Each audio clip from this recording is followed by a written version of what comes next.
بسم اللہ الرحمن الرحیم۔ جس جگہ پر ہم لوگ کھڑے ہوئے ہیں یہ بڑی مبارک جگہ ہے، رسول اللہ صلی اللہ علیہ وسلم کی پیدائش کی جگہ، اور آپ صلی اللہ علیہ وسلم کے چچا تایاؤں کے اور اس طرح دیگر صحابہ کے مکانات یہاں پر تھے۔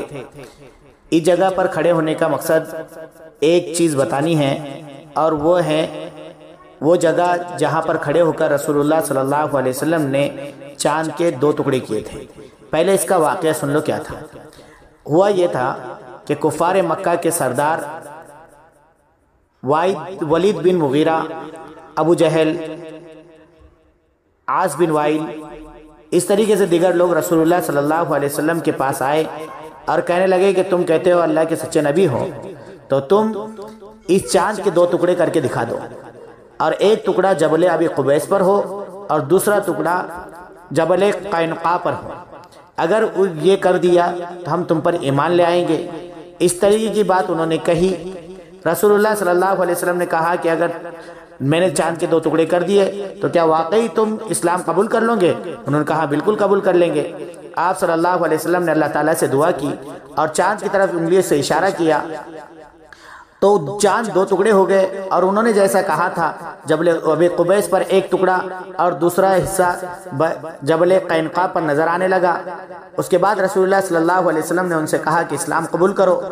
یہ کیفیت عصر سے مغرب کے درمیان جتنا وقت ہوتا ہے اتنی دیر تک یہ رہا، بعد میں پھر چاند خود بخود جڑ گیا۔ آپ صلی اللہ علیہ وسلم نے ان سے کہا اسلام لے آؤ، تو کہنے لگے کہ نہیں انہیں تو جادو کر رکھا ہے، اس لیے ہم ابھی کچھ اس کی بات نہیں مانیں گے۔ البتہ باہر سے آنے والے قافلے اگر آ کر کوئی اطلاع دے تو ہم مان لیں گے۔ پھر کچھ دن کے بعد قافلے آنا شروع ہوئے، جس سے بھی پوچھتے وہ کہتا کہ ہاں وہ 14ویں رات کے چاند میں چاند کے 2 ٹکڑے ہوئے تھے۔ اس طریقے سے ان کو یقین ہو گیا کہ یہ معجزہ ہے، لیکن اللہ تعالیٰ نے جب مہر لگا دی ہونا تو وہ پھر نظر نہیں آتے۔ یہ جگہ آپ کو دیکھنی ہے تو دیکھو، یہ جو پہاڑ نظر آ رہا ہے نا، اس پہاڑ پہ جو بلڈنگ بنی ہوئی نظر آ رہی ہے، یہ بلڈنگ شاہی محل ہے، اور اس پر ایک مسجد ہے۔ پہلے مسجد دکھا کرتی تھی، اس مسجد کا نام مسجد بلال ہے۔ ہونا تو چاہیے مسجد ہلال، کیونکہ چاند کے 2 ٹکڑے وہاں سے ہوئے، لیکن مسجد بلال مشہور ہے۔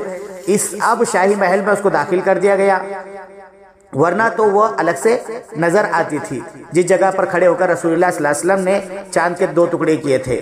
اللہ تعالیٰ نے ہماری ان گناہگار آنکھوں سے ہم کو یہ دکھا دیا۔ اللہ رب العزت ہم سب کو نبی پاک صلی اللہ علیہ وسلم کے طریقوں پر چلنے اور آپ کی زندگی کو اپنانے کی توفیق عطا فرمائے۔